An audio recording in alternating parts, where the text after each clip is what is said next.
All right, I want to do this problem now that's on the back of your notes. Say you're in a plane flying east at 45 kilometers per hour. You hit a crosswind that's going north at 25 kilometers per hour. And you want to know what your resultant velocity is. Don't worry about this part. First thing that we should do is draw the vectors, draw the components. 45 kilometers per hour to the east. And we don't need to convert these units as long as they're the same for vector addition. We'll convert later on when we do actual motion problems. And then 25 kilometers per hour to the north. Notice that I drew the components tail to head, head to tail. Okay, they have to be that way because the resultant goes from the tail of the first to the head of the second. And I also should know that the angle that I'll be concerned about when I communicate the direction of this resultant is this one down here because it's at the tail of the resultant. That's my theta.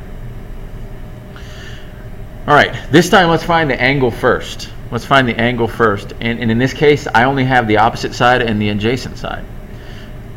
So I have to use the tangent function. Tangent theta is opposite over adjacent, which is 25 over 45. 25 is the opposite side, 45 is the adjacent side.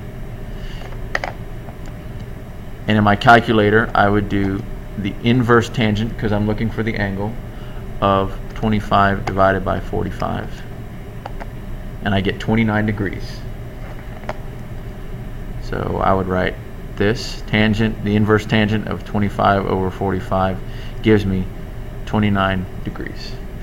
All right, that's my degree for my direction, and this is going north of east. That's what we'll write at the end. And then easily we can get this using Pythagorean theorem. R squared equals 45 squared plus 25 squared. Take the square root of both sides, and R you will find to be 51.5 kilometers per hour. And your final answer that you would communicate to someone else is that the resultant velocity is 51.5 kilometers per hour at 29 degrees north of east. North of east. That's your final answer. What that is basically is we did this trip against this wind.